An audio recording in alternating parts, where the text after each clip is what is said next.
Hello বন্ধুরা, সকলকে simply blogger Piyali চ্যানেলে অনেক অনেক স্বাগত আর অনেক ভালোবাসা। আর দেখো, আজকে তোমাদের প্যান্ডেলটা দেখাচ্ছে অলমোস্ট কমপ্লিট, কিন্তু এখনো অনেক কাজ বাকি আছে। যেহেতু কাল অনুষ্ঠান, এখনো বেলুনের কাজ বাকি আছে, অনেক কিছু বাকি আছে আপাতত। তো চলো, উপরে যেহেতু স্টেজ হবে, উপরটা তোমাদের একটু দেখাই। তো এই দেখো, এখানে আমার বর এখন স্টেজটা যেখানে হবে সেখানে থেকে ওকে নিয়ে আসছে, শঙ্খকে। আর আমরা এখানে আপাতত গল্প করছি আর কীরকম কি হচ্ছে সেটা দেখছি। তো আপাতত ব্লগটা আমরা কন্টিনিউ করব, আমরা না, সরি, আমি কন্টিনিউ করছি। তো চলো দেখতে থাকো, কালকে আবার দেখা হবে। গুড মর্নিং বন্ধুরা, এখানে আমি ভয়েসে কথা বলেছি, কিন্তু বাইরে মাইক চলছে, গান চলছে, তার জন্য যেহেতু কপিরাইট হবে, তার জন্য আমি আবার ভয়েস ওভার দিলাম। তো এখানে আমি বলছিলাম যে তো প্রায় অলমোস্ট কমপ্লিট। এই দেখো, এখানে সব স্টেজ তৈরি হয়ে গেছে, আমার স্নান টান হয়ে গেছে, আর ঘর অনেক গুছানো হয়ে গেছে, পুরো কমপ্লিট। বেডশিট চেঞ্জ করা হয়ে গেছে, এই দেখো দেখাচ্ছি। আর যেহেতু বাড়িতে বাচ্চা আছে, সেহেতু তো একটু এদিক ওদিক হবেই, তো তাও যতটুকু করার চেষ্টা করছি। তো দেখতে থাকো, আস্তে আস্তে সব কিছুই দেখাবো। আর যতটুকু না দেখাতে পারবো, ভাত বাড়ির ব্লগ তোমাদের দিয়ে দেবো, তোমরা সেটা পুরোটা দেখে নিও।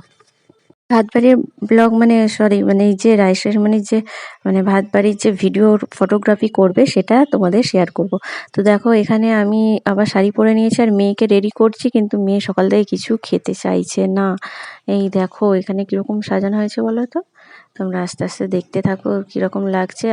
আর আমাদেরকে সাজাতে এসেছিল, তো সেই টাইমে একটু বর ভিডিও করে দিয়েছিল।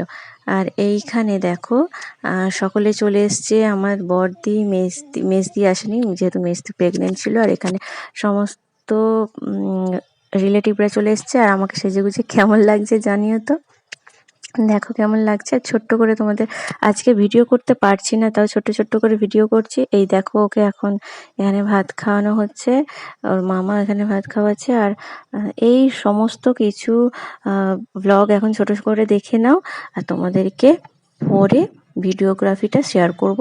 তো এই ছিল আমার লুক, কেমন লাগছে জানিও। আর আমরা তারপর বিকেলে খেতে বসলাম, প্রায় 4টের মতো বেজে গেছে। মেয়ে ঘুমিয়েছিল, ওরও একটু শরীরটা খারাপ ছিল, তো ঘুমিয়ে গিয়েছিল।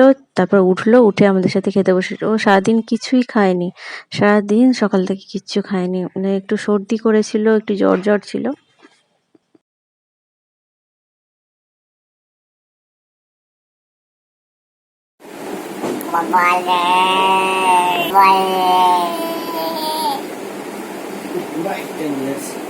তো সব কিছু কমপ্লিট হলো, আর আপাতত সবাই বাড়ি চলে গেছে, আমি উপরে এলাম।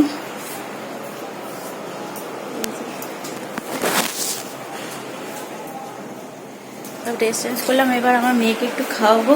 বসে আছে, সব উইপসগুলোকে বার করছে, উইপসগুলোকে আর বার করে নেবো। এবার তো দিচ্ছি না বলে বায়না করছে, যাই হোক।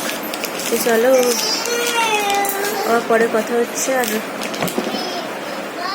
তারপর সব কিছু গুছিয়ে মেয়েকে নিয়ে একটু রেস্ট নিচ্ছিলাম। তারপর মাথাটা যেন কীরকম ধরে গেল, মানে মাথার যন্ত্রণা হচ্ছে, যেন উঠতে ইচ্ছা করছিল না, যেন জ্বর জ্বর আসছিল, আর নাক টেনে ধরছিল। তো তার জন্য আর নিচে নামতে পারলাম না। বর খাবার দিয়ে গেল, একটু যাই হোক খেয়ে নিচ্ছি, এই খাবারগুলোই খেয়ে নিচ্ছি। আজকে তো আর নতুন কিছু রান্না হবে না, সেগুলোই খেয়ে নিচ্ছি।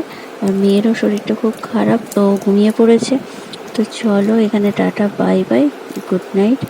আর ব্লগটা কেমন লাগলো জানিও, আর পুরো ব্লগ পরে আসছে। চলো, টাটা।